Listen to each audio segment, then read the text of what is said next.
ausência das acusações de fraude, de que nós somos pródigos aqui no nosso país, da nova configuração político-partidária na África do Sul. Enfim, vamos tentar então este olhar a estas eleições, por isso tenho aqui um riquíssimo painel.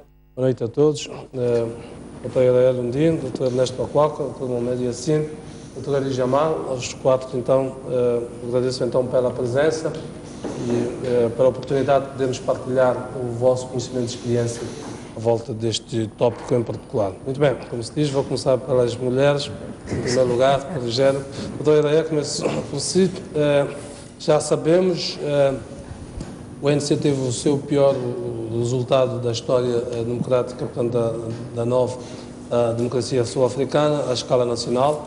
Perdeu a capital, Pretória, vai governar em coligação na África do Sul, que ganhou com uma maioria simples, e perdeu também Nelson Mandela Bay. Vamos ter, em suma, coligações nas principais cidades sul-africanas, principais, refiro-me Pretória, Joanesburgo, a exceção então de Cape Town, onde a Aliança Democrática consolidou aquilo que é a sua posição. O que é que estes resultados, uma primeira abordagem, podem querer dizer? Bom, boa noite, obrigado pelo convite. Talvez só chamar a atenção que relação de gênero não é necessariamente inverno. Tem gênero masculino, tem o gênero feminino. Por acaso aqui começou pelo gênero feminino.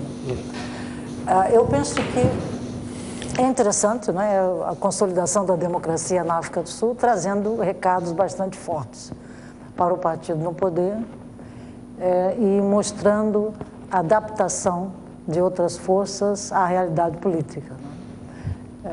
Primeiro, talvez mostrando a adaptação da Aliança Democrática ao que é a composição da população sul-africana, né? Era um partido de liberais brancos e hoje é um partido sul-africano. Então é uma adaptação interessante que ela fez e que tudo indica que o ANC não fez, né? Mostrou-nos que é difícil viver da história, é difícil viver do passado, né? O eleitor vota no presente, não vota no passado. E ao votar o presente, perspectiva o futuro. Então, a demografia está a atrair o ANC. Eles não estão a perceber que a população hoje é muito jovem e é uma população que não viveu o apartheid.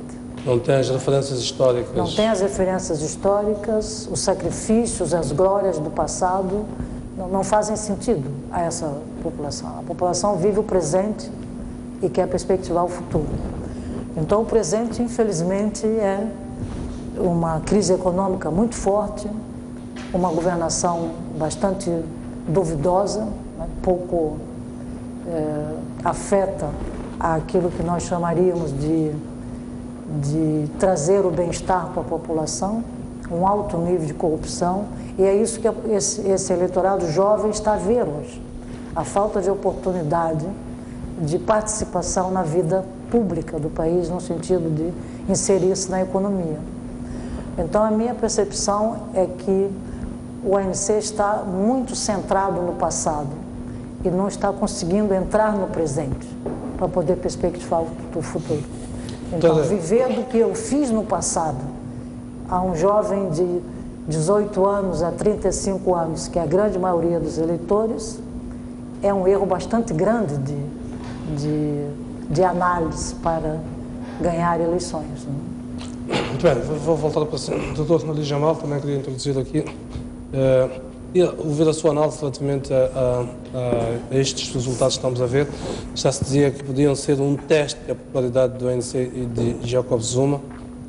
Acha que foi um teste, foi o verdadeiro teste? Estes resultados refletem esse teste, a verdadeira dimensão da popularidade quer do ANC, quer do Presidente da África do Sul, nesta altura? Boa noite, muito obrigado.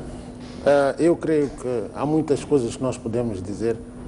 Efetivamente, estas eleições apareceram como um teste à capacidade do ANC de se ligar ao seu eleitorado. E como nós vimos pelos resultados, essa ligação não foi a ligação tradicional. Emergiram novas forças, que é do Partido para a Liberdade Econômica, e houve uma maior afirmação da Aliança Democrática. Tudo isto mostra que a conjuntura e o momento atual que nós vivemos também fizeram a diferença. E essa conjuntura tem sido marcado dentro da África do Sul por problemas de liderança nacional. É sabido que a confiança na liderança abalou o ANC. Muitos cidadãos não prestaram-se a votar no ANC porque têm problemas de liderança. Não são problemas muito graves no ponto de desintegrar a equipa de liderança, mas são problemas de impacto bastante acentuado, no sentido em que uma parte da governação na África do Sul tem sido associado a problemas de má gestão e também de corrupção. E uma parte da liderança política, no caso do presidente Zuma, tem sido associada a escândalos dos quais não consegue clarificar a sua posição, ou o resultado não tem sido, pelo menos do ponto de vista público, não tem sido claro para o público, não tem havido uma demonstração inequívoca de um distanciamento e resolução desses problemas. Por outro lado, temos um povo, conforme dizia ali a doutora Ereia, temos um povo que tem aspirações, e as aspirações não estão voltadas para o passado. E é preciso lidar com os problemas da atualidade, do presente. E esse povo percebe que há muitos problemas que a governação não está capaz de resolver. E penso que por essa via, o desafio, as eleições, que estas eleições eram um desafio, confirmou-se, e confirmaram também, sobretudo, que há mercado político para as forças que correspondem ou que enamoram convenientemente o eleitorado. Bem, doutor Ernesto Macoco, também queria introduzir aqui a conversa. Começo pelas palavras de Ramaphosa, que é o vice-presidente do ANC, dizer que estes resultados são uma forte mensagem ao ANC. Como é que interpreta esta mensagem que o eleitorado manda ao partido no poder na África do Sul? Boa noite a todos. Fazendo eco aos colegas que antecederam e em função também do statement do Ramaphosa que está a dizer, sem dúvida que isto está fora de questão. Isto é uma mensagem séria que foi dada ao ANC. De qualquer das formas, mesmo com estes problemas históricos, esta dinâmica histórica que está a acontecer na reviravolta da tipologia do voto, do tipo de eleitorado que começa a emergir, etc., etc., o mapa eleitoral sul-africano ainda continua a dar, portanto, supremacia ao ANC. Um domínio esmagador. Ainda continua. Há três categorias de eleições, portanto, de escrutínio da eleição local na África do Sul. Estamos a falar para eles chamam Metropolitan Municipalities, que são os municípios de metrópole, os District Municipalities, que são os municípios distritais, e os municípios locais. E se formos a reparar, tirando o Western, Northern e Eastern Cape, portanto, por tradições ligadas, portanto, ao poder econômico, portanto, branco, o resto, portanto, este sul até o Transvaal, a África, o ANC ainda continua com esta O grande problema acontece ao nível dos municípios de metrópole, sem os jornais sul-africanos já davam a entender que 100 dos metro councillors, que eram do ANC, do município, das eleições passadas para agora, estão fora. 100. Isso é muito, não é? Mesmo Joanesburgo, onde ganhou, portanto, faz parte de uma grande percentagem destas perdas. Agora, há uma questão aqui no meio que temos que colocar na África do Sul, que para além do que foi referido pela doutora Ereia, portanto, da dinâmica demográfica que está a complexificar o fenômeno do voto, ainda não sabemos efetivamente como é que o voto está sendo posicionado, sob o ponto de vista rural e urbano, sob o ponto de vista dos nacionais descendentes de estrangeiros.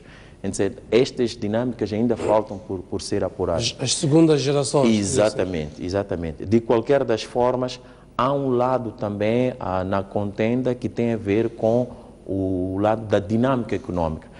o poder econômico sul-africano durante os últimos 5, 6 anos, portanto, foi sendo, portanto, dilacerado. Daí que esta aliança democrática aqui, mesmo que seja uma aliança, portanto, com base de população negra, com base de liderança negra, ela é sustentada com visões e perspectivas ainda de um poder nostálgico branco na África do Sul. Isto é também uma questão que vou levantar. Para já eu pararia por aqui antes de... Muito bem, deixa-me trazer aqui, doutor Mohamed Yassine, queria também ouvir a sua leitura relativamente a estes resultados, o que é que, na sua opinião, querem traduzir estas últimas eleições autárquicas. Boa noite, obrigado pela oportunidade.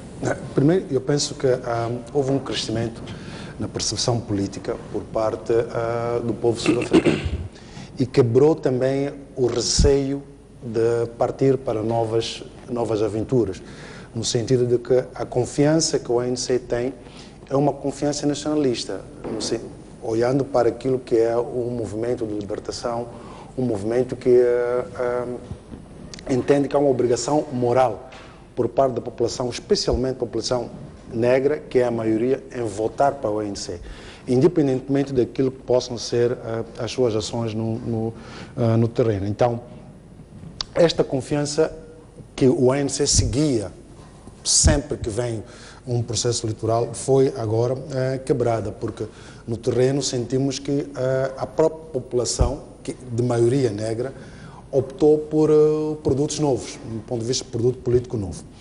E outra questão é olhar para o fenómeno negativo Zuma, dentro da própria ANC, que nos últimos anos, com especial atenção no ano passado a este, o ANC, se olharmos para a figura de liderança de Zuma, foi sempre um expoente negativo para qualquer outra ação boa que o ANC como partido pudesse ter, mesmo do ponto de vista de governação. Por quê? Porque as pessoas olham para a liderança e tentam encontrar ali um guião e não encontram.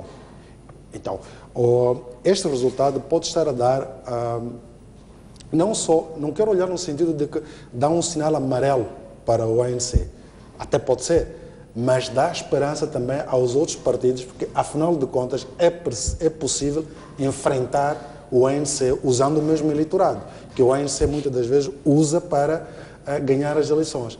Então, vejo um crescimento de percepção política por parte da população sul-africana que, afinal de contas, agora consegue perceber que nós podemos muito bem tentar com uma outra fação política e que isto não nos vai prejudicar do ponto de vista real. Então, este receio e este agarrar à história de libertação da África do Sul, eu penso que com estas eleições começa a ficar fragilizada. E então, por outro lado, que é o ponto para mim que me parece interessante, é ter colocado um partido muito novo como o EFF, nesse caso o Partido Malema, numa posição de quem segura a ponte. Se quer dizer, nós temos aqui agora o pato mau da política, do ponto de vista real, porque afinal de contas, na África do Sul, o EFF é olhado como aquele partido que no final não está muito distante do ponto de vista de ideologia e do ponto de vista de política do ANC, mas é um partido que surge com uma única visão. E eu tenho um problema com alguém, que o problema é o ANC ou Zuma. Por isso que as possíveis negociações deste partido, que acaba por estar numa posição de importância, sem estar preparado para estar numa posição de importância. Então, eu penso que os próximos passos poderão ser importantes, não só para o EFF, mas também para os dois partidos, o Colosso, o ANC e o DA, que entendem que precisam de lidar com este partido pequeno, mas que com o impacto da sua expressão no ponto de vista do voto hoje tornou-se importante, que os dois dependem dele. Muito bem, doutor Leia, volta assim. Vamos assistir digamos, uma enorme movimentação política nos próximos tempos, porque vai ser necessário formar coligações para governar, portanto, sendo previsível uma coligação ANC-EFF, de Julius Malema, em Joanesburgo, é um cenário possível, e quem diria que hoje esse cenário pudesse ser sequer equacionado. Em Pretória, a própria Aliança Democrática é capaz de também fazer apelo a esta coligação, uma vez mais com o EFF, portanto, de Julius Malema, ou seja, que se assume como um partido de charneira ali, fazendo o tal fiel da balança dos lados. Queria que analisasse este fenómeno. O que é que isto significa quando temos partidos que há pouco tempo se gareavam e digamos, esta cisão de Malema, que culminou com a criação do partido, deu a sensação de que podia ser um inimigo fidagal para o ANC e agora há a perspectiva de estarem aí. Eu queria olhar para isto do ponto de vista de dinâmica e de dinâmicas políticas, distribuição, partilha de poder, que são as questões muito prementes nas nossas realidades políticas aqui em África, e olhando para a nossa realidade, que ensinamentos é que isto nos traz? Esse novo xadrez, não é? Sul-africano é bastante interessante. Estamos a ver pela primeira vez, mas na Europa já estamos a ver há algum tempo. E eu defendo a ideia de que a democracia é reforçada quando você faz questionamentos internos, não é? E partir para coligações é um questionamento interno. Não é? Quem somos nós e o que é que nós queremos? Não é? A realidade é esta, como é que podemos compor? Então é um sinal de maturidade quando você consegue compor com aquele que não está 100% consigo, senão seria o mesmo partido, mas existem partes do programa desse outro partido que você sente que pode governar em conjunto. Né? Isso nós estamos a ver na Europa. No caso da Espanha, que já está partindo para a terceira eleição, não consegue isto, mas Portugal, por exemplo, conseguiu. É verdade que é um país pequeno, periférico na Europa, mas realmente é um exemplo que nós temos aqui na nossa realidade atual. Então eu penso que vai exigir dos líderes um grande sinal de maturidade, não só do líder dos partidos maiores, no caso o ANC de um lado e a Aliança Democrática do outro lado, mas também do partido mais pequeno. Então vai exigir uma maturidade, e essa maturidade, na minha opinião, é importante para a democracia. Quer dizer, você faz crescer a democracia quando você tem líderes políticos mais maduros, capazes de poder trabalhar em conjunto, com base em acordos mínimos, em acordos médios ou até em acordos máximos, né? Para saber se são coligações mais duráveis ou são coligações que amanhã vai chamar novas eleições. Que relação podemos tirar nós como país, Moçambique? Vivemos nesta encruzilhada histórica, discutimos exatamente isso, descentralização, partilha, distribuição de poder. Bom, eu penso que a nossa maior lição é naquilo que eu disse anteriormente, né? Quer dizer, não se vive da história, né? O eleitorado é jovem e tem aspirações que não se compadecem com o que nós fizemos ontem, se compadece com o que nós vamos fazer hoje e a perspectiva do nosso futuro. Então eu penso que isso é muito importante para todos os partidos, porque eu fiz, tá bem, mas o que é que vai fazer hoje? Então, eu penso que esta é uma lição bastante grande. Outra lição é que para ganhar a eleição é preciso que a casa esteja primeiro limpa, não corrupta, e depois minimamente unida. O ANC estava totalmente desunido. Até há candidatos independentes, membros do ANC que se candidataram como independentes e que foram eleitos. Então é preciso que nós tenhamos partidos com a devida seriedade de estar no governo por um lado ou de aspirar a estar no governo por outro lado. Quer dizer, então não podemos brincar de fazer democracia, temos que fazê-la, né? E fazê-la com ações. E a África do Sul é perto demais para nós ignorarmos. E o nosso eleitorado é tão jovem quanto o da África do Sul, para nós fazermos de conta que isso não é nada. Então eu penso que são lições bastante importantes. Também estamos no meio de uma crise econômica bastante grande, e essa crise econômica está a destruir alguns tecidos sociais e não está a construir novos tecidos sociais. Porque é engraçado que todas as crises normalmente destroem uns e cria outros.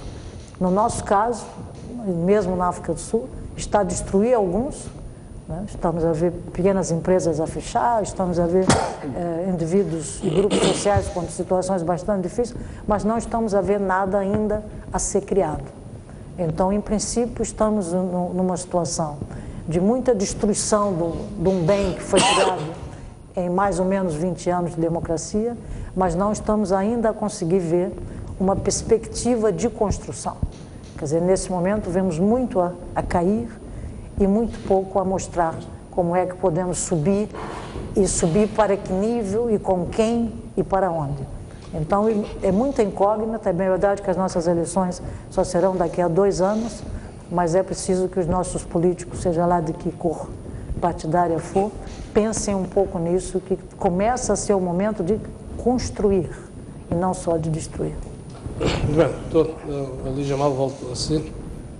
Estas eleições decorrem sob um pano de fundo, como já tinha referido, a questão da corrupção, da pobreza, da transparência na governação, tão vivamente discutida na África do Sul como em nenhuma outra fase histórica deste país. Estas eleições são essencialmente marcadas por uma classe média que marca território, porque, sobretudo no eleitorado urbano, é onde se verificaram as grandes mudanças de que estamos aqui a falar na prática. Queria que refletisse sobre o papel da descentralização. Essas eleições decorreram em 213 municípios. 165 fica com o ANC, 19 com a AD, 6 com o UFP.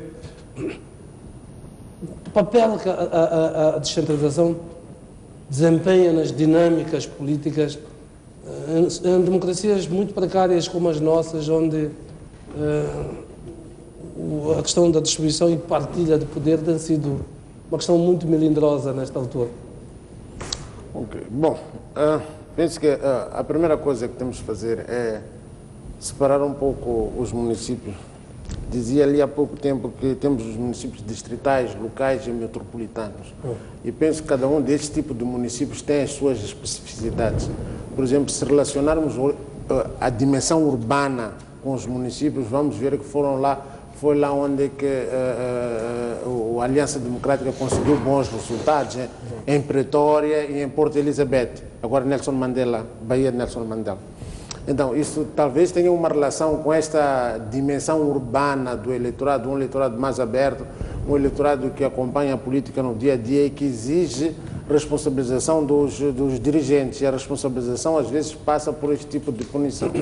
O eleitorado está consciente dos seus direitos, portanto. Exatamente, está muito consciente dos seus direitos, por um lado.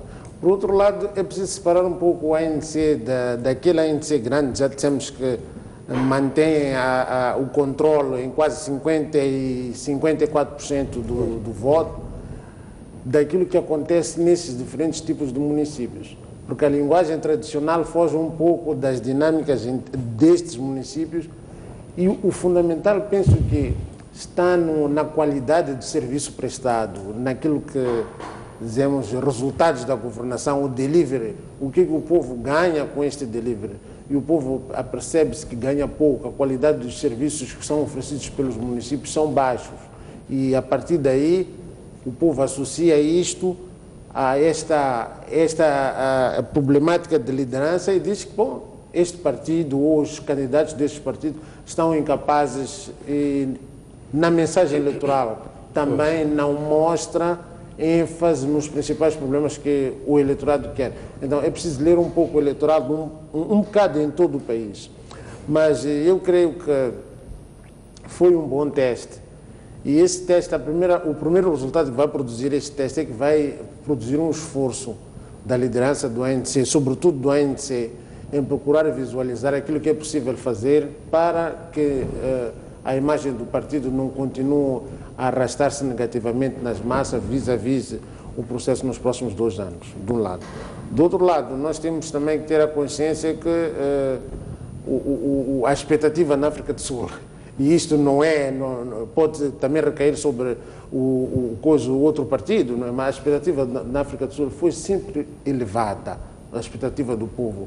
Conhecemos esta história toda a nível nacional de Black Empowerment, o resultado não tem sido aquele, mas toda esta expectativa conduz a algum tipo de problemas e isto às vezes está associado ao comportamento dos eleitores. Mas sinto que, em termos da dinâmica do eleitorado, dinâmica de interesses que os eleitorados procuram, precisa de ser melhor estudada pelo ANC e pelos outros partidos. E a dimensão que diz deste complexo de mistura de diferentes partidos num único município, isto vai requerer muita astúcia, habilidade política para resolver os problemas. Em princípio, sabemos que o Partido da Liberdade Econômica não vai aceitar fazer coligação com a África do Sul enquanto o presidente Zuma estiver a liderar... Com o ANC, enquanto o presidente Zuma estiver a liderar... Já colocou a sua cartilha de condições, quer que o presidente Zuma devolva o dinheiro, quer que vários dirigentes do ANC sejam levados à justiça, ou seja, colocou aquelas condições que sabia de antemão que seriam muito difíceis de satisfazer, ou quase impossíveis. E eu creio, precisamente por causa disso, eu creio que a força que mais precisará de aprender a negociar para agir politicamente, para agir no politicamente correto, para agir de forma correta, agir politicamente de forma correta. Penso que é precisamente o partido de Julius Malema. Não tem experiência governativa e não pode chegar à posição que chegou para dificultar. Uma negação constante. Sim. Continuar a tornar as coisas mais complexas. Penso que esse partido também tem que perceber que tem um papel-chave neste fiel da balança, mas um papel-chave que deve ser positivo, deve ser continuamente lutado para ser positivo. E só assim, por exemplo, é que esse partido poderá ganhar alguma credibilidade adicional para si mesmo. Doutor Alim Jabal, trazendo para a nossa realidade, o que é que isto nos faz aprender? Temos que olhar para os outros e também tirar sempre ensinamentos. Eu poderia identificar algumas coisas, mas neste momento eu sinto que há uma coisa que é a ligação, quer dizer, uma mensagem clara da liderança e uma aproximação clara da liderança às bases, de um lado.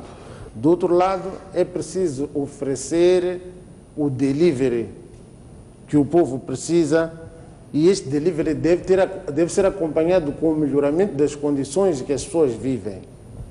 E isto passa certamente por uma maior eficiência na governação e, sobretudo, por uma aproximação à base, porque a ideia de que os munícipes estão na base é que comandam os interesses que devem ser os primeiros a ser salvaguardados, tem que ser dada ênfase aqui. Qualquer partido que aspire a governar os municípios tem que oferecer alguma coisa, um bom delivery, uma boa governação de um lado. E isso que oferece tem que estar próximo das aspirações de desenvolvimento que as comunidades têm. Penso que isso devemos aprender. Nós, para o Coco, também queria ouvir o seu comentário relativamente, especificamente, sobretudo, a este processo de descentralização, o papel que joga nas dinâmicas políticas, nos equilíbrios, no amortecimento dos conflitos. Há uma coisa que é quase que, digamos, regular, é uma regularidade universal quando analisamos a governação local e a governação nacional. É que muitas das vezes os inputs de governação local são trazidos para a disputa ao nível da governação e vice-versa. Vejam, por exemplo, para KwaZulu-Natal, claramente o mapa de KwaZulu-Natal é favorável ao ANC. Mas precisamente em Kanga, estamos a falar de Jacob Zuma, o ANC perdeu a favor do EFF. E 0, portanto, councillors para DA. Ou seja, a disputa ali, portanto, foi deixada de parte a Aliança Democrática. Tratou-se exclusivamente de uma disputa entre a ANC e eu. Quer dizer, isto mostra mais ou menos como é que vai ser um pouco, né, o tipo de barganha política a nível já do Conselho. Este é um lado. Por outro lado também, é verdade que este processo, se teve maturidade, é ao nível de dois polos. Ao nível, voltando à sua questão da destinação, ao nível da consciência do eleitor e ao nível da própria administração eleitoral. Okay?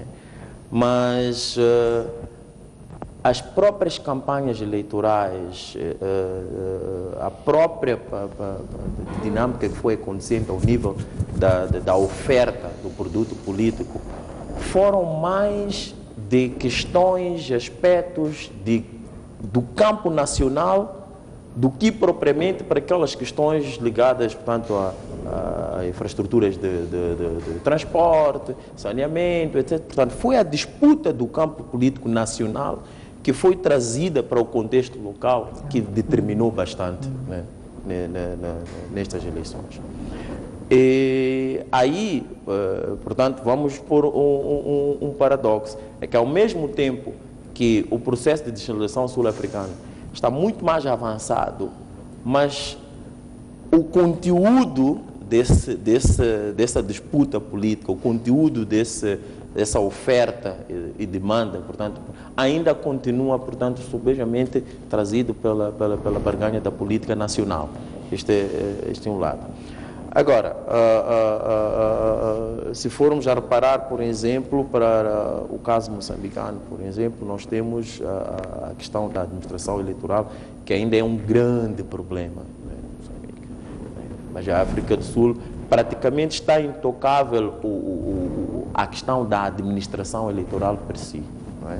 Este IEC está sendo, portanto, falado por tudo quanto é mundo.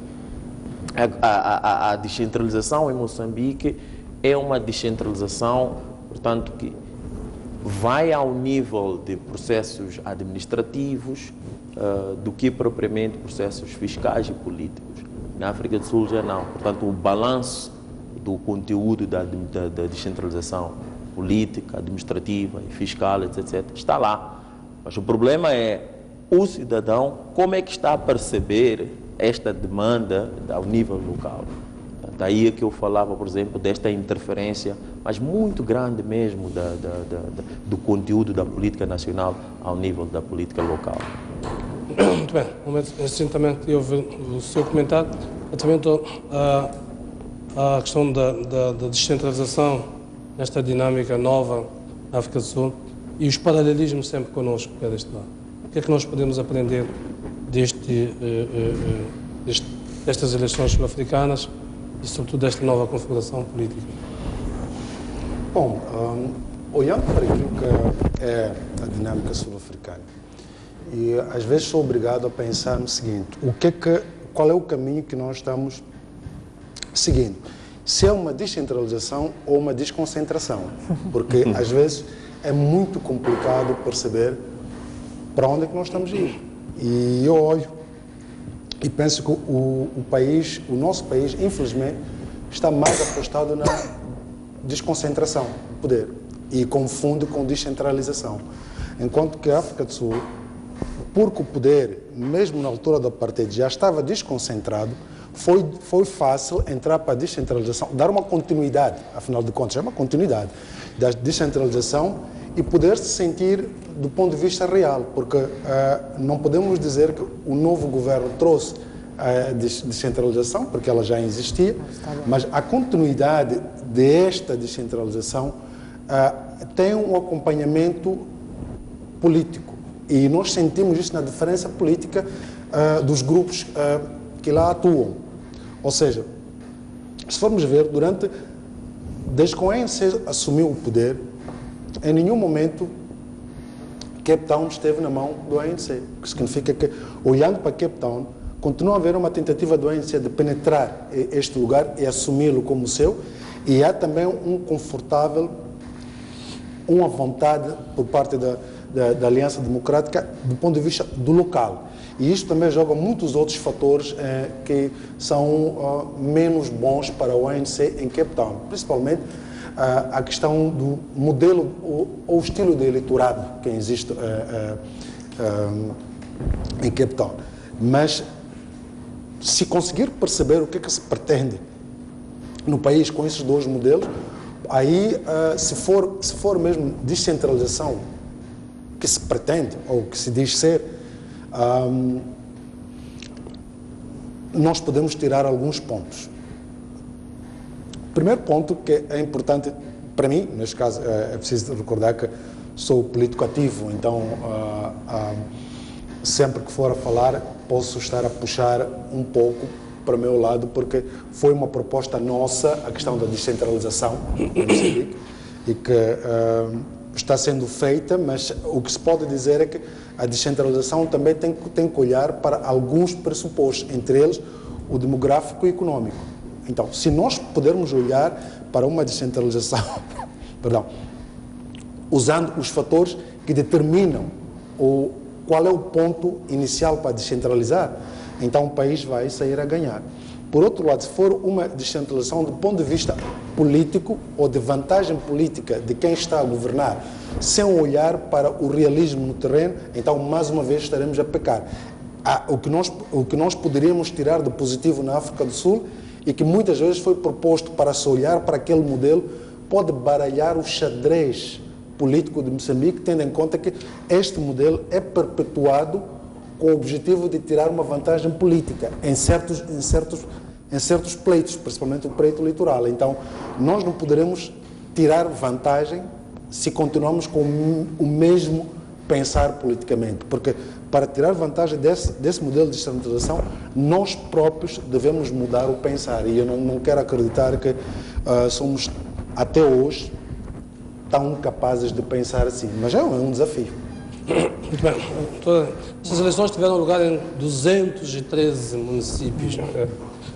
Nós estamos, nesta altura, sentados sobre um conflito em que uma das razões que se aponta é precisamente o não termos sido capazes de avançar com um processo de descentralização que fosse capaz de dividir o poder pelas várias forças existentes, pelo menos ao nível de base, permitindo atenuar, digamos, o conflito ao nível nacional, à escala nacional, como vivemos agora. Pelo menos esta é uma tese que várias correntes têm defendido. A África do Sul vai entrar neste complexo modelo político, como nós dissemos agora, a convivência entre partidos e pessoas que eram antagónicas, como nós vimos.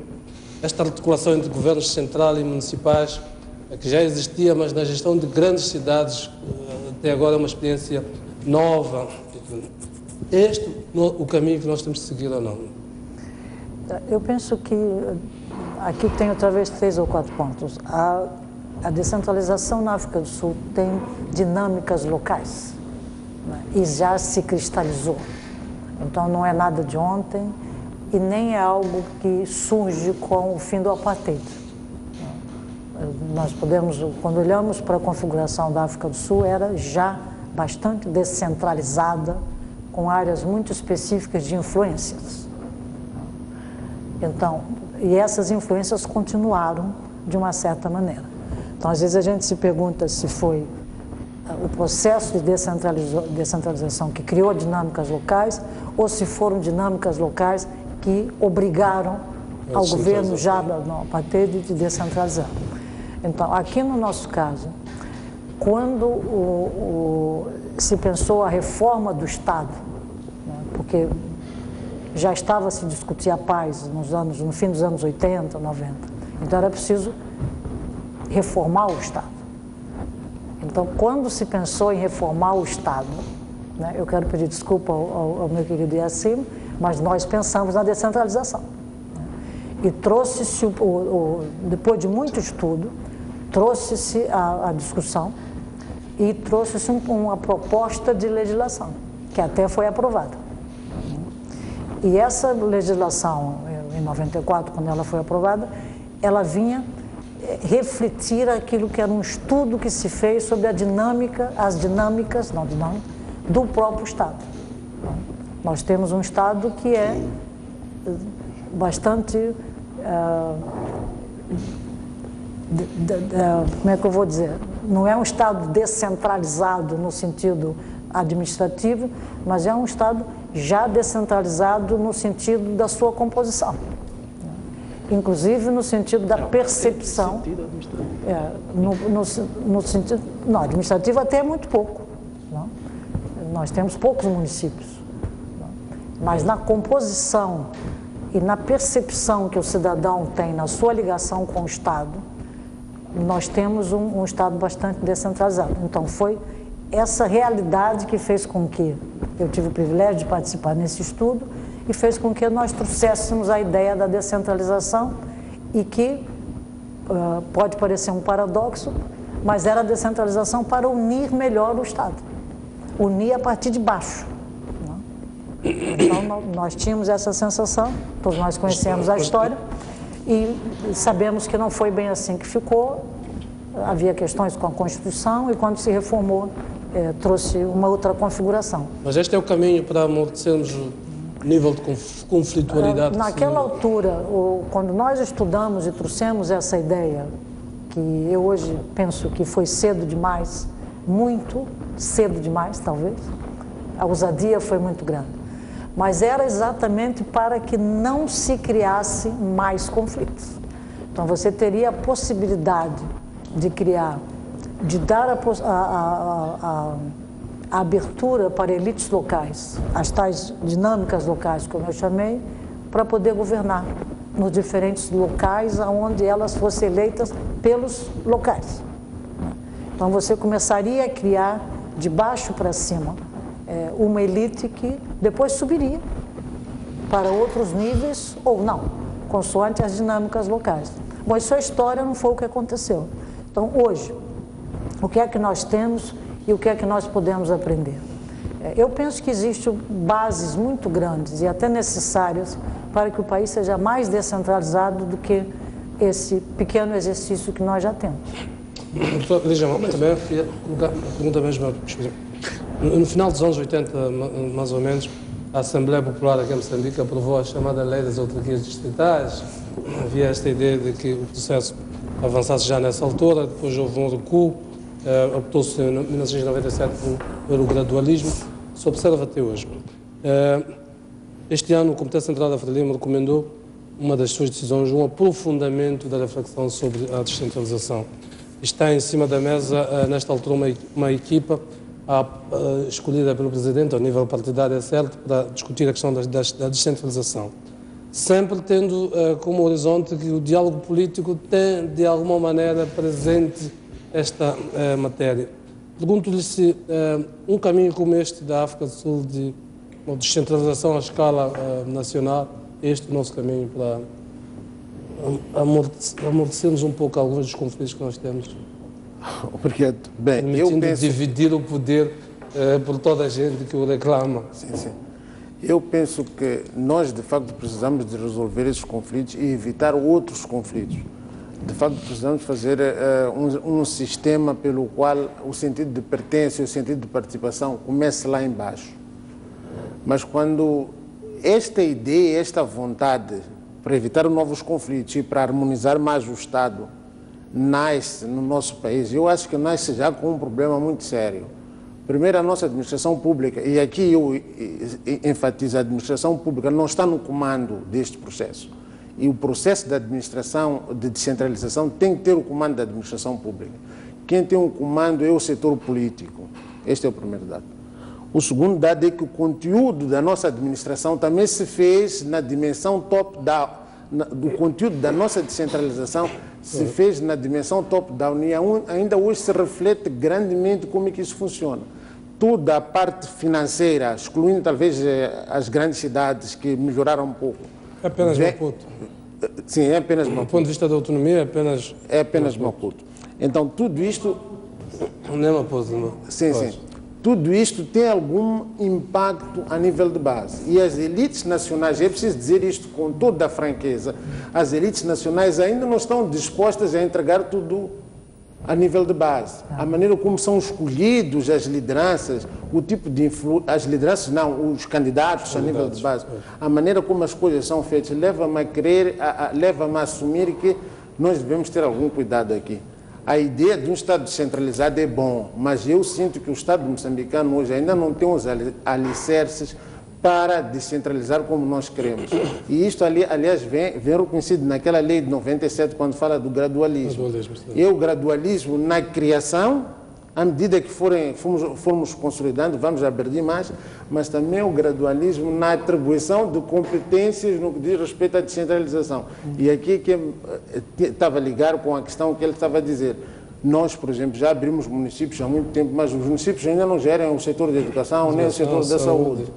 Exatamente por causa disso, porque faltam os recursos e o processo ainda está muito descentralizado. E é preciso dizer assim, de forma tímida, posso dizer que a nível central também há algum receio sobre um descontrole que possa ocorrer se tudo for aberto para os processos de descentralização. Afinal, estamos a falar de poder. Afinal, estamos a falar do poder. E no exercício deste poder, é só para ver toda a nossa descentralização, excluindo os primeiros grupos que apareceram um pouco em Nacala, na Beira, Grupo de Reflexão, Maputo, JPC, etc. Esses virtualmente que desapareceram da arena. Quem tem lugar são os partidos. Então, aqui também há outra questão que nós devemos nos colocar. Até que ponto é bom a nossa descentralização ser comandada pelos ditames dos partidos a nível hoje do que por processos eminentemente administrativos. Mas isso obviamente que passa também, o distrito tem que mudar, se a localidade quer fazer eleições, quer autogovernar, tem que mudar. E não podemos pensar que os nossos gestores que estão lá têm capacidade de ver isso na dimensão de integração política, tornar o Estado mais descentralizado, resolver os problemas de base. Isso também tem que ser repensado. Estão lá as pessoas que foram colocadas pelo nível central. Não estão lá as pessoas que surgiram da base. Nosso caminho de descentralização, como é que... Aqui, o debate sobre a descentralização é ainda polêmico na literatura de governação. A descentralização... É um caminho para resolver Exato. Os conflitos ou para criar mais conflitos? Não, as duas coisas. As duas coisas, taxativamente. Se você reparar para a maior parte dos sistemas de governação que são alicerçados por sistemas presidencialistas, okay? Tem uma dinâmica de descentralização. E os parlamentaristas semi-presidenciais têm outra dinâmica. Em França, por exemplo, você ganhar a Comuna de Paris é um assunto sério para a oposição. Estamos a falar de um regime altamente presidencialista. A África do Sul não é tão exemplo assim como a gente pode, de forma romântica, estar aqui a colocar as coisas. Há aspectos efetivamente ali positivos que aqui já foram arrolados. Mas o eleitor sul-africano na eleição local tem 3 urnas. Okay? Uma ele vai votar o executivo mayor, a outra ele vai votar o partido do municipality, distrito municipality, e a outra vai votar o partido do candidato. Ou seja, uma vez mais, o partido está em voga, aquilo que eu dizia na intervenção anterior, que os partidos ainda continuam a dominar a agenda da oferta e demanda política ao nível dos cidadãos. Okay? Portanto, não é tanto pela África do Sul ou pelo modelo sul-africano que Moçambique tanto poderia ganhar por aí. Okay? Este é um ponto. Agora, sob o ponto de vista da administração, aqui sim, é onde eu referia. Porque o que a África do Sul fez? Para além daqueles critérios todos de descentralização, eles colocaram um elemento no Municipal Act, que é a legislação municipal deles, que é o equilíbrio de competências e atribuições. Ou seja, a descentralização fiscal, a descentralização administrativa, a descentralização, portanto, política e a descentralização econômica na África do Sul tem peso igual. Portanto, os critérios estão de forma equitativamente distribuídos. Aqui é que nós temos que ir buscar a experiência, porque o que é que acontece muitas das vezes? E é aí onde eu dizia que a literatura da descentralização também ela não ajuda muito a classificar as coisas. Porque a desconcentração é descentralização política, no final de contas. Ok? A desconcentração, desculpa, é de descentralização administrativa. Exato. Porque a descentralização política... Ao nível dos mesmos órgãos. Exatamente. Então, é descentralização, mas numa perspectiva administrativa. O grande problema é que você vai dando competências e atribuições, enche o pacote destas competências e atribuições. Mas, sob o ponto de vista fiscal, ou seja, do poder fiscal, você não tem exatamente a mesma proporção, ou seja, para fazer a mesma tempo. Você pode ter a educação, saúde, tudo isso, não é problema. De um dia para o outro, isso pode acontecer.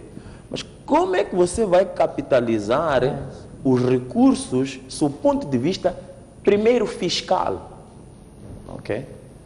Para você responder a isso. Só recentemente é que tivemos, por exemplo, alguns dos impostos de rodoviários, etc., viaturas, a irem para os municípios. Mas você tem Vilanculos, por exemplo, outros municípios que são de base rural, cuja atividade é turística, etc., etc. E veja qual é a percentagem que a lei fiscal atribui às atividades econômicas de turismo para os municípios, por exemplo. Então, este é o grande debate que nós temos que e já agora a questão também territorial, não é? Parece esta que está também em voga no nosso conflito atual. Quer dizer, os sul-africanos evoluíram até um nível, portanto, de municípios regionais, etc. Por aí. Quer dizer, temos várias questões aqui a ir buscar a África do Sul nesse nível também. Muito bem, deixa-me ouvir aqui o médio assino antes de irmos para o intervalo. Eu ouvi também o seu comentário relativamente ao caminho, se este... na verdade, quando falamos de inspiração, não se trata de imitar os processos que levaram anos, não se imitam. Há, digamos, uma inspiração, os modelos, para se perceber se este é o caminho ou não. Perguntava se um modelo como o da África do Sul funciona para nós como um referencial ou não? Bom, eu penso que sim. Para a descentralização. Eu penso que sim, porque há também um crescimento daquilo que é... olha, nós temos o gradualismo, a lei, em 1997, e já passaram muitos anos. Então, também a reformulação das próprias leis, olhando aquilo que é o realismo atual, pode contribuir, de certa forma, para que alguns problemas não possam ocorrer. Se há uma vontade, com este crescimento de percepção política e também o crescimento de percepção por parte da sociedade civil, é preciso mencionar isso, se há esta vontade de sermos, mesmo dentro do gradualismo, sermos um bocadinho mais rápidos a implementar, do ponto de vista real. Há um ponto importante que trouxe antes, que foi aqui mencionado, a questão da descentralização e desconcentração. É que até agora os municípios que nós temos, do ponto de vista real, com exceção de 1, 2 ou 3, são municípios que podemos dizer que não existem. Quer dizer, nós temos o município da Beira, sim, Maputo, sim, Quilimane, também de vista a pujança do próprio partido que lá está, então olhamos também para Nampula, sim, Matola, sim, e depois. Mas nós estamos já a ver com esse gradualismo desde 1997. Então, há muita questão ainda dentro da própria política dos municípios, que não permite com que esses municípios que já existem hoje possam ser referência para que os outros que ainda possam ser criados, ao vir, se sintam que este gradualismo ou esta descentralização é real mesmo, do ponto de vista do impacto do cidadão que lá vive, o cidadão local. Então, mas acha que não tem sido efetivo este processo de descentralização? Eu tenho esses municípios que mencionei aqui como os que sinto que há uma atividade, até não só desconcentração, mas são municípios que conseguem respirar. Quer dizer, o cidadão consegue perceber que existe aqui uma entidade que é um município. Porque os outros acabam por se confundir com o próprio governo central. Quer dizer, temos muitos municípios que forma de agir, não conseguimos perceber se estamos perante um município ou um chefe distrital, quer dizer, é tudo igual. Então eu penso que olhando para o amadurecimento que nós estamos a ver na África do Sul até então, era importante que, em vez de o gradualismo, não deve continuar a ser simplesmente gradual. Tem que ser um gradualismo um bocadinho apressado que reflete a nível local. Queria-vos convidar para um intervalo, para atendermos os nossos telespectadores, convidá-los também para este debate. Afinal, este programa chama-se Linha Aberta. Vamos a esse breve intervalo, voltamos daqui a pouco para permitir então a participação dos nossos telespectadores. Não sai daí, até já.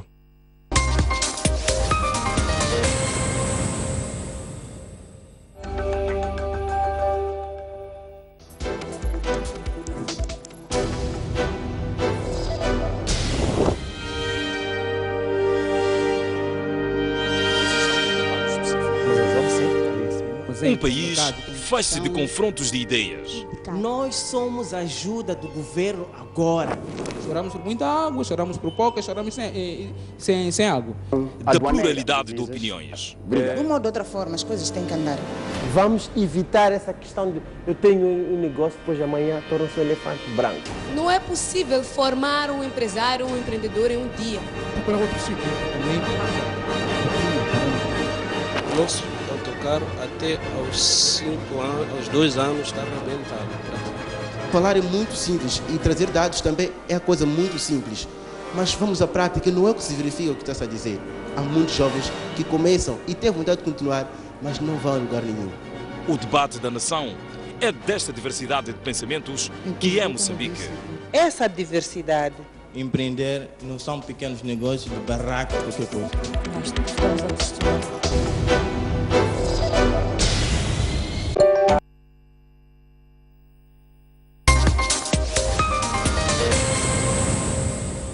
Muito bem, já estamos na segunda parte deste Linha Aberta. Tem indicação de que o Sr. Cadu Moreira já está em linha. Boa noite. Muito boa noite, Jeremias Langa. Muito boa noite também sempre para os doutores ex-presentes. De facto, é um painel de luxo. E todo o telespectador da sua televisão, particularmente deste programa Linha Aberta, que também é muito nobre.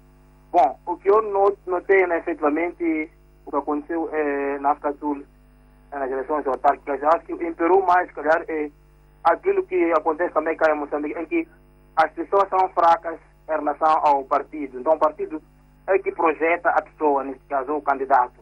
Sabe? A pessoa pode não ter um bom background, mas quando é o partido a projetar a pessoa acaba se evidenciando. E, como consequência, o eleitorado acaba não gostando também, de certa forma, para não falar das questões econômicas, sociais que estão acontecendo no África do Sul, né?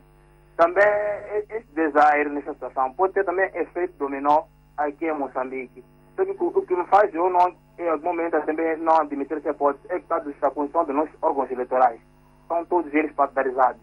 Porque o termo já é certo aqui para que isso aconteça, mas infelizmente temos órgãos eleitorais partidarizados. Então isso é que pode, de certa forma, também poder fazer com que isso não aconteça. Porque, por exemplo, o MDM, pelo que nós notamos nas autárquicas, teve de tudo para ganhar, quase ganhou na capital do país, assim como no município de Matola. Tinha ganho, mas infelizmente faltou a cota da coesão ou, enfim, a organização do partido. Então, muito obrigado pela sua participação, Sr. Cadu Moreira. Mantemos então a linha aberta. Temos também os nossos e-mails. Peço ao realizador então para colocar em rodapé. Já tenho aqui o Sr. Lutero Gilberto Matsime, diz: para nós, apesar dos problemas que vivemos com a Frelimo, ainda não temos oposição firme e unida que manifeste interesse com o povo, mas sim com interesses individuais. Senhor Juma Molima,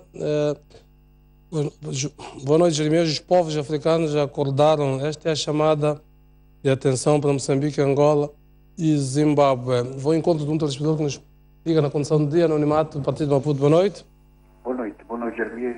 Boa noite aí ao seu painel. Bom, eu acho que eu quero parabenizar primeiro as entidades da Comissão Eleitoral da África do Sul. Eles estão de parabéns num sentido em que eles não foram o estrela da mídia. É diferente do que tem acontecido em Moçambique, quando temos eleições, quem fica estrela é o presidente da CNE e o Sky. Estão de parabéns também pela democracia, porque o facto também de ter a ANC como no poder, mas estão vai a reconhecer que, sim, senhor, foram derrubados, e isto é positivo. Agora, é uma lição muito grande para cá, do outro lado, para Moçambique, porque o que nós temos vivido é que eu sou um jovem de 88, mas um partido vem me convencendo, falar de história, falando-me de Mondlane. Eu não conheci o Mondlane, não conheci o Samora, não estou preocupado sim em estudar essas pessoas como heróis, como pessoas que libertaram-me, tal como tal. Mas eles já não fazem sentido. Eu estou preocupado em meu desenvolvimento, em me formar, em estudar, em ter o service delivery, como dizem aí o seu convidado de qualidade e por aí em diante. Então, esta é uma escola, claro, e se formos a termos uma democracia como a África do Sul, não vai tardar tanto que o país, o partido no poder em Moçambique também passa pelas mesmas situações. Obrigado. Muito obrigado pela sua participação. O senhor Samito Casimiro Mcavel escreve, cita o Sérgio Vieira, põe: se as barbas do vizinho ardem, temos que pôr as nossas no molho. É uma citação ao Sérgio Vieira. Ele diz que já é tarde, brevemente a nossa barba vai arder devido à arrogância. Parabéns aos sul-africanos. O senhor Gabriel Fundista está em linha, boa noite. Muito boa noite. Em primeiro lugar, vou saudar o painel. O que na África do Sul aconteceu é o chamamento da atenção ao partido ANC. Porque eles fizeram mal por ter expulso aquele, o Malema. Quando quem criou o Malema foi o ANC. Isso dava não expulsar, mas tentar conversar com ele antes de tirar no partido. Porque ele, quando saiu com a juventude. E nós não podemos comparar a África do Sul com Moçambique, Angola, porque aqui no nosso país, os nossos partidos da oposição, eu não estou a ver ninguém, não sei porquê. Porque eles deviam organizar-se. O que faz aqui em Moçambique, a pessoa, se não quer votar aquele partido que está lá, ele fica em casa. Então não pode ser assim. Todos os partidos devem lutar para ter voto, para ter alternativa. É como uma mulher em casa. Se uma mulher está sozinha, o homem às vezes não apanha nada, principalmente com essas idades grandes. Quando sabe que já o homem tem parceira, aqui ninguém fica doente. Então, mesmo aqui nos partidos tem que ser assim. Tudo lutar para ter o voto em vez de ameaçar os outros. Muito obrigado. Senhor Gabriel Fundista, pela sua participação. Vamos conferir aqui outras mensagens dos telespectadores nossos. O Sr. Ismael Cássimo diz: boa noite, painel. É uma forma de chamada de atenção para a liderança do ANC e aos demais, que o governo do povo, apenas o povo pode decidir. O Sr. Ismael, não mesmo. O Sr. Ernesto Muxanga escreveu: os libertadores devem abandonar o discurso das independências porque não mata a fome de que o povo hoje clama. Por favor, penso que deixe-nos governar bem. Sr. Abel Xavier, falamos a partir de Tete. Boa noite, Sr. Abel Xavier. Sim, boa noite, sou o moderador. Boa noite, não é o nosso selecionador, pois não. Não. É apenas um homónimo. Sim, faça o favor. Não, é uma coincidência apenas. Exato, faça o favor. E faço votos para que ele consiga ter sucesso em benefício do nosso país. Pois, é o que nós todos desejamos, hein?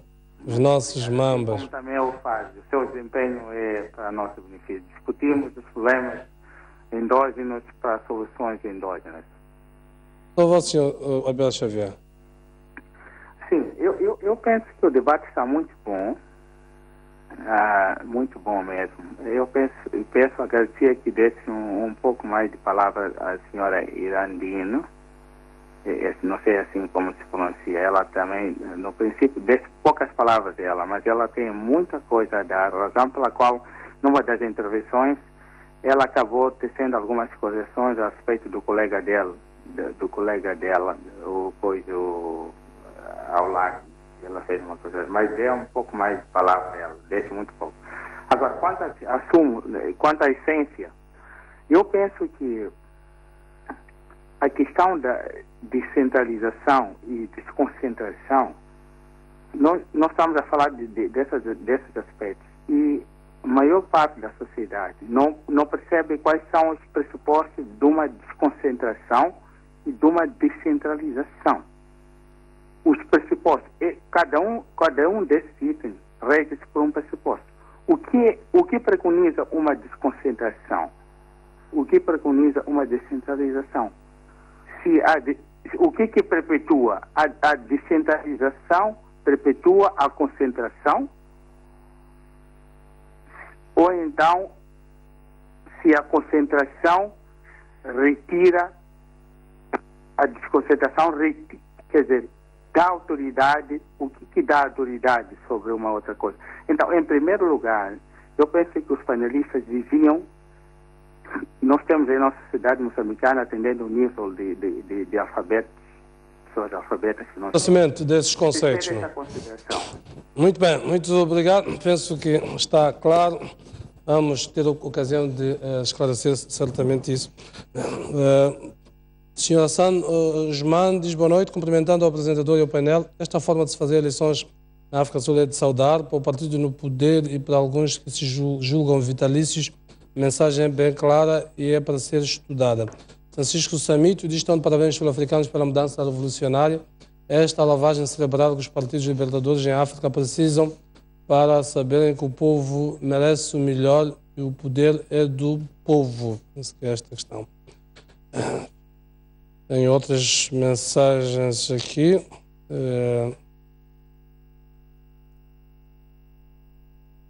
Faço um compasso de espera. Tenho aqui o senhor Salvador Antônio, diz que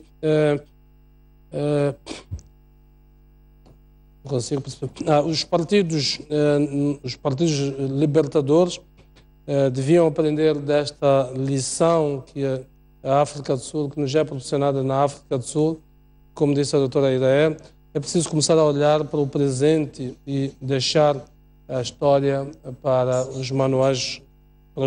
Penso que é isso. A indicação do Sr. Milton, falamos a partir da Matola. Boa noite. Boa noite. Boa noite, faz favor. Está a falar com o Sr. Milton. Sim, eu queria parabenizar o povo sul-africano porque isto nos mostra uma verdadeira festa de democracia.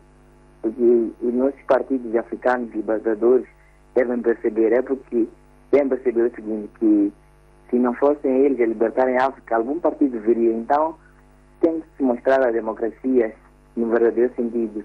Há um exemplo disso que aconteceu na África do Sul. E parabenizar mais uma vez o povo sul-africano. Só isso.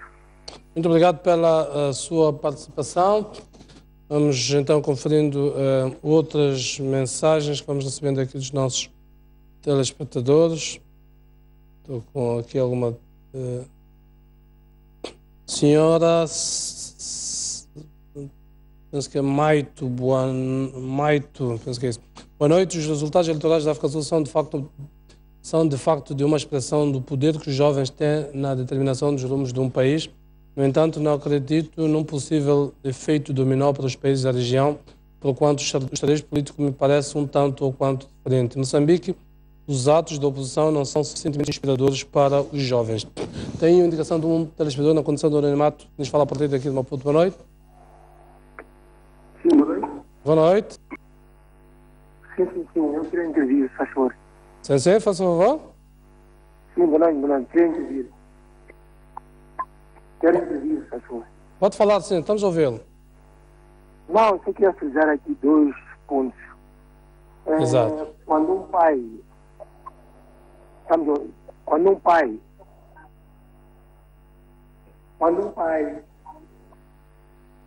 bate no seu filho, bate no seu filho. Pode falar. Bate de novo. E bate de novo.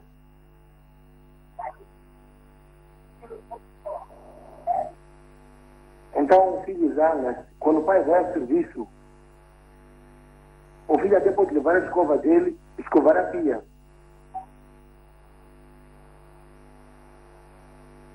É tudo. Bom, parece que perdemos o nosso telespectador. Vamos continuar então a acompanhar outros telespectadores. O Sr. Mustafa Abib Hussein Escreve boa noite, painel. Espero que o povo moçambicano tenha maturidade e se desligue das raízes do passado para que o futuro seja certeiro. O país tem e terá futuro com a juventude, por isso os nossos políticos devem ficar atentos a esta camada. O voto deles é que vai ditar o futuro do país. Confiro então outras mensagens. Senhor Dalito, fala-nos a partir de Maputo. Boa noite. Vai ser o nosso penúltimo telespectador, depois dele vamos ao outro. Boa noite, eu falo Pedro de Luxo aí. Sensei, faz favor. É o seguinte, essas eleições sul-africanas dão três vertentes. Tanto o Conselho Constitucional nosso não é sério. Gostaríamos que o nosso Conselho Constitucional seja sério, porque às vezes as eleições, a vontade do povo não é transmitida com o nosso Conselho Constitucional. E outra coisa, é um ensinamento para os partidos revolucionários, para mostrar que aquilo, eles não vão explicar, o povo não era fé daquilo que eles deram.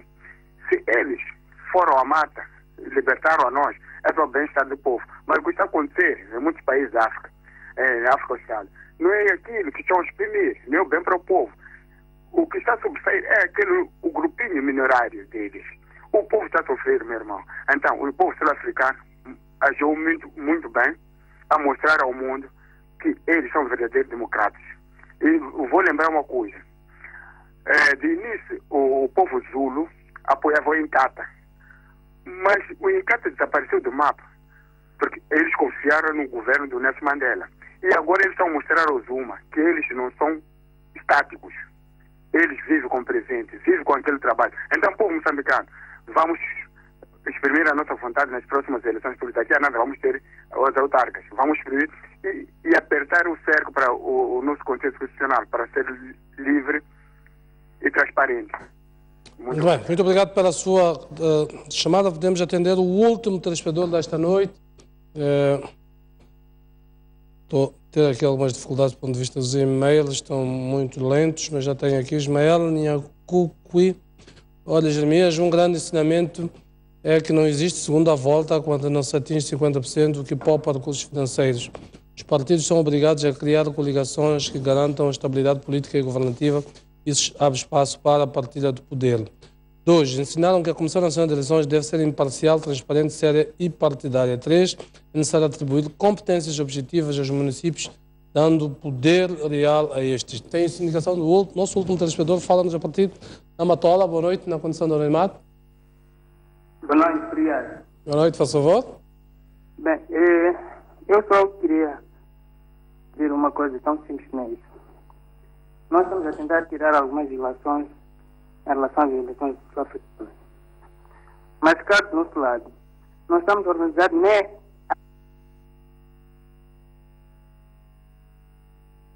Bom, a indicação de que perdemos o telespectador. Se nos está a acompanhar, podemos dar-lhe a oportunidade de voltar a fazer a ligação. Ou um último telespectador. Vamos dar a oportunidade, então, de ouvirmos um último telespectador, já que perdemos esse telespectador que tínhamos em linha. Não sei se temos alguém ou não. Senhora Sara escreve-nos, diz... Bom, senhor Egas, liga-nos a partir de Guilherme. Boa noite. Sim, boa noite. Senhor Egas, o azar de uns é a sorte dos outros. Faz favor. Sim, boa noite. Sim, boa noite, senhor Egas. Boa noite. Pode falar, estamos a ouvi-lo. Sim, quero parabenizar primeiro o programa e parabenizar também o povo sul-africano. Sim, quero parabenizar o programa e parabenizar o povo sul-africano. Exato. Sim, eu sinto que realmente a África do Sul está a realizar o verdadeiro sistema democrático e o Conselho Constitucional também sul-africano também mostrou uma certa seriedade. E isso é uma lição muito específica para a realidade africana e eu desejaria que isso acontecesse em muitos países da África para mostrarmos de que certamente somos democratas e precisamos realmente de um país sério, uma Constituição séria para que levasse o destino dos africanos, dos povos africanos, a uma verdadeira democracia. E nós não podemos ser reféns. E temos a realidade da dívida externa. Aquela realidade da dívida externa reflete a não seriedade de algumas entidades que deveriam responder aquilo em nome do povo. Muito bem, é tudo. Sim, sim. Muito obrigado pela sua participação. Foi o nosso último telespectador. Vou pedir aqui muito rapidamente aos meus panelistas. Penso para o doutor Iré, um telespectador que advogava em sua causa, mas dava muito pouco tempo, rapidamente as questões que acha que daquilo que levantaram os telespectadores e, digamos, uma perspectiva ao cenário democrático na África do Sul, que é o objeto deste nosso programa, no fundo, que é que se perspectiva destas coligações, que não está claro ainda quem coliga com quem, o que é que pode suceder em termos de cenários. Também queria ouvir a sua questão. Havia um televisor que colocava uma questão relativamente à desconcentração, descentralização. Penso que poderão aqui depois responder a esta questão. Bom, a África do Sul tem uma verdadeira descentralização. A nossa lei 94, 97 tem muita tutela, mas isso também depende do tipo de Estado que a nossa Constituição produz. O nosso Estado é um Estado unitário. Então nós temos, de um lado, o Estado federativo, que é uma total descentralização, e depois temos o Estado unitário, que em princípio é uma total centralização. E os distritos como nós temos hoje já são desconcentração. Então, os nossos municípios são semi-descentralização pelo excesso de tutela. Mas essas tutelas, tutela administrativa, tutela financeira, é devido à própria Constituição. Por isso é que a Lei 394 avançou muito e levantou-se a questão da inconstitucionalidade, porque previa distritos, ou seja, previa desconcentração, mas não previa o poder local do Estado, mas não previa o poder local. Então não estava avançado o suficiente. Quando foi feita a reforma, então ela veio mutilada, né? Onde tirou toda a zona produtiva. O nosso país é agrícola, então toda a zona rural saiu. E a Maniça é um exemplo bastante interessante.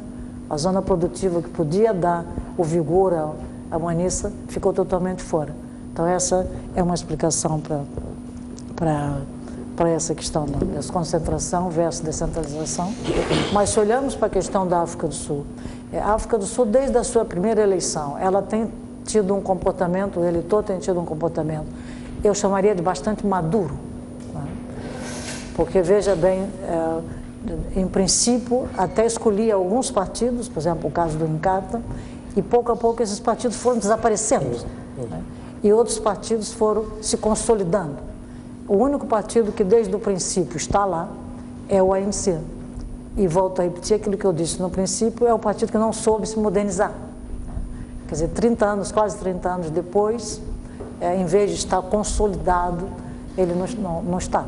Está a fragmentar-se internamente, por um lado, com frações, como vimos nessas eleições, e não está a saber se modernizar.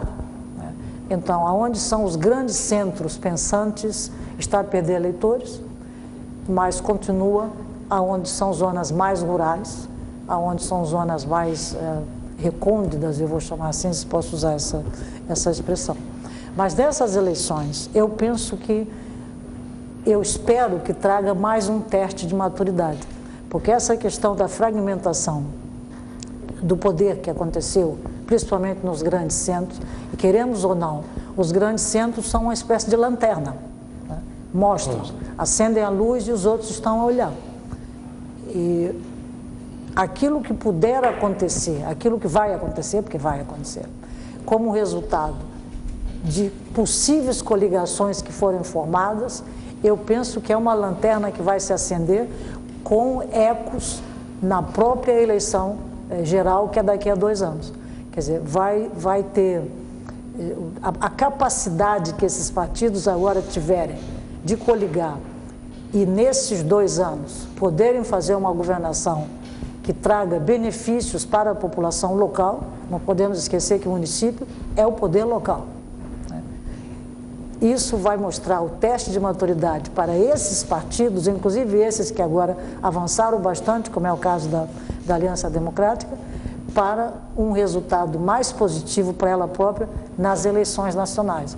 Quer dizer, é o teste de maturidade que vai agora ser passado.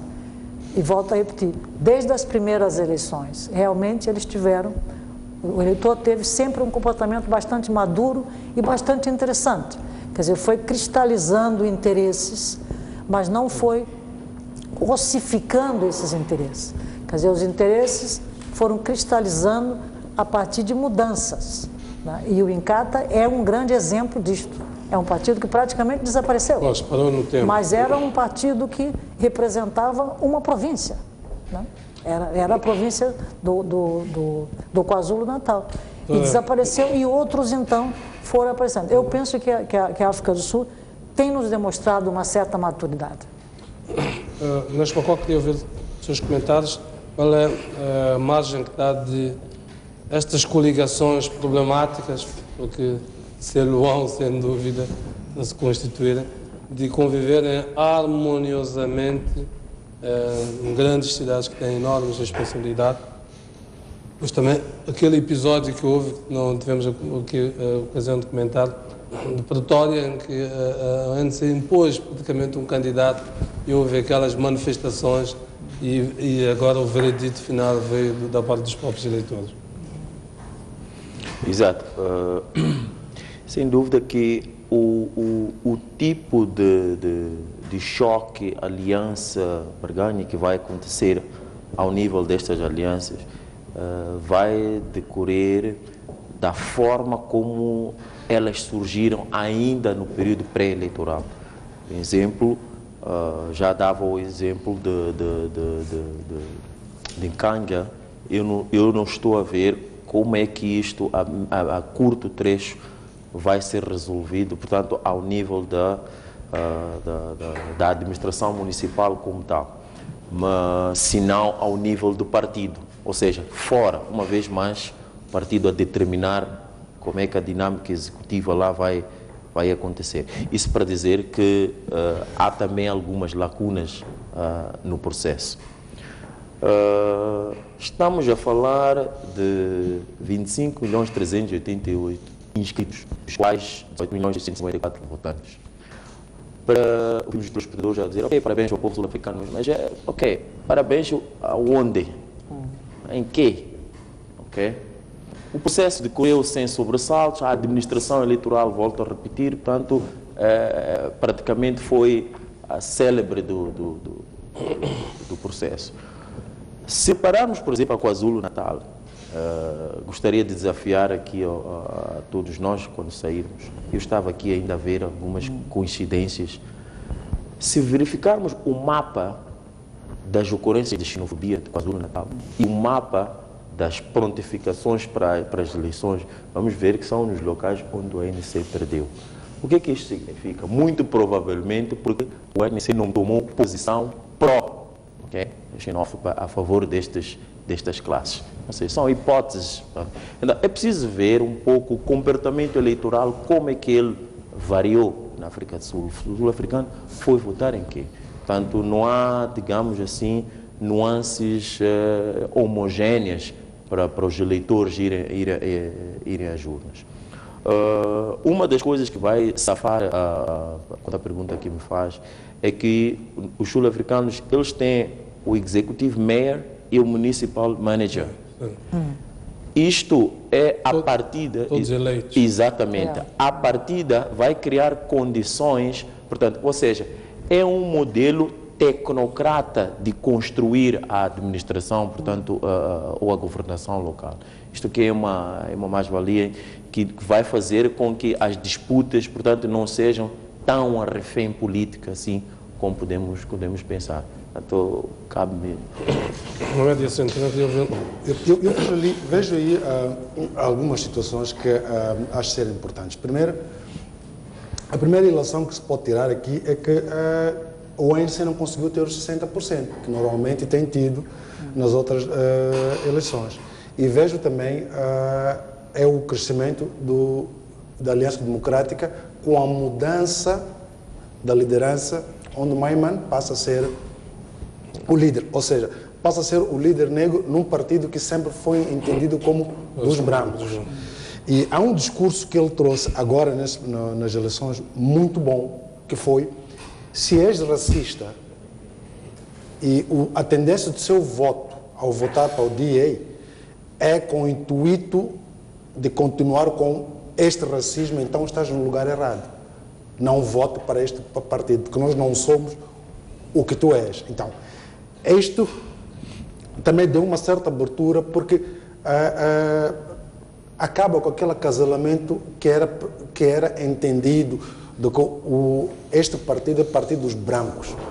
E o outro ponto é que eu não sei se poderá haver uma coligação. Esta mudança na liderança foi, de alguma maneira, para buscar o olho a própria um eleitorado descontente dentro do próprio ANC. E não só, é que a pujança, há aqui dois pontos fundamentais. Um jovem de 35, 36 anos, ok? E o eleitorado jovem olha para ele como uma figura de destaque. Igual a uma Malema, mas um bocadinho mais polido, do ponto de vista daquilo que as grandes cidades gostariam de ver. Sem um radicalismo. Sem um radicalismo. O outro ponto é que eu não sei se pode haver aqui uma coligação, porque a lei sul-africana também permite que, no caso de não se ter atingido o voto suficiente para a governação e este impasse continuar, poderá haver eleições até o final do ano. Novas eleições. Agora, e eu penso que o ANC, tendo falhado a primeira proposta de negociação com o partido do Malema, poderá optar, sangrar, mas ir para as segundas eleições, as próximas eleições. Por quê? Porque elas ao cenário de se aliar à Aliança Democrática... Não. Esse é totalmente impossível. Desconfigurava toda a matriz do discurso do ANC relativamente à Aliança Democrática. É que, em alguns casos, a proporção matemática não confere poder. É que a Aliança Democrática está muito distante do ponto de vista de ideologia do ANC, tanto como do EFF. Então, indo para a segunda eleições antes do final do ano, isto poderia favorecer o ANC e favorecer o EFF. E seria prejudicial para o DA. Por quê? Porque este número que saiu hoje para votar e conseguiu perceber que o ANC está prejudicado, nessas próximas eleições o ANC irá julgar o que o Zuma tentou fazer nas últimas semanas, que o retorno, ou seja, votar para a DA, se iria entregar de novo o poder ao branco. E isto pode ser complicado porque nessas segundas eleições as pessoas que forem votar terão em cautela esta possibilidade e isto pode mudar o sentido de voto. A outra questão é que o ANC... Aí o ANC terá que entrar unido, porque entrou desunido nessas eleições. É que terá tempo, se for até o final do ano, tendo visto o descalabro dessas eleições, irá se reorganizar de forma a manter-se no poder. A outra questão é que a possível coligação entre o IFF e o ANC poderia partir da base de que o IFF tem o que o ANC precisa hoje para ser maioria, mas, por outro lado, o IFF precisa do ANC porque o ANC tem autoridade, do ponto de vista do país, tem autoridade para... Mas o que se exige, o que o IFF pode exigir, não poderá estar longe, por exemplo, da expropriação de terra sem a compensação, a nacionalização das minas e bancos e também a compensação dos trabalhadores maricana, que é a sua bandeira de sempre. E o ANC não sei se estará disponível para negociar os pontos. Para além da colocação dos membros do IFF em posições ministeriais. Não sei se o ANC prefere isto, mas eu sou da opinião que vai preferir ir a novas eleições do que... Até porque esta aliança entre Zuma e Malema parece, digamos, muito antagónica. Doutor Ali Jamal, queria ouvir também sua análise dessas idiosincrasias próprias da da política sul-africana. Este cenário de coligações e depois o ANC tem uma tradição de decapitar as lideranças quando tudo menos espera. O que é que acha que esse cenário se coloca agora, 2 anos das eleições gerais, na sua opinião? Bom, eu sou muito otimista em relação ao futuro dos municípios na África do Sul.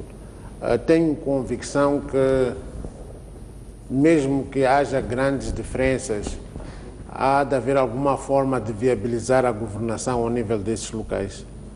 E depois de algum tempo inicial de experiência, o processo vai estabilizar dentro da África do Sul. Mas certamente que isto vai requerer sacrifícios das partes. Em relação a essa questão do futuro, vis-à-vis daqui a 2 anos, 3 anos, o que pode acontecer, etc, etc. Bom, penso que há tempo para tudo. Há tempo para o ANC cair ainda mais, há tempo para o ANC levantar-se e há tempo para recuperar desses resultados. Mas também há tempo para esses outros partidos também assentarem a sua oposição ou reafirmarem-se como partidos de vontade popular, como o caso do Partido para a Liberdade Econômica. Mas a grande ilação que sai daqui, penso que uma parte dos participantes nas linhas abertas deixou clara que o povo é quem decide e o povo está a ver, está a observar aquilo que está a acontecer e no fim vai saber, e quando decidir, vai decidir bem.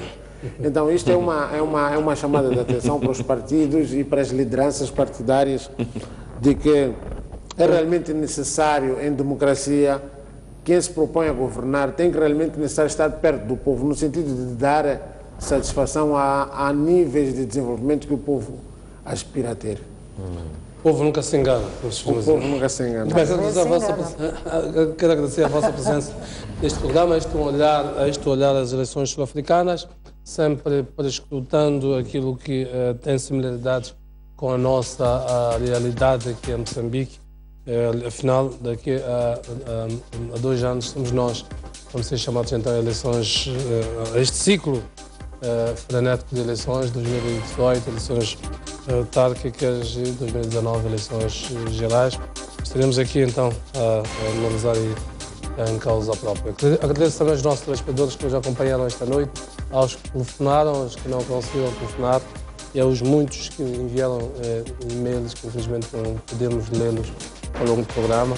Próxima terça-feira voltamos a encontrar neste espaço. Boa noite.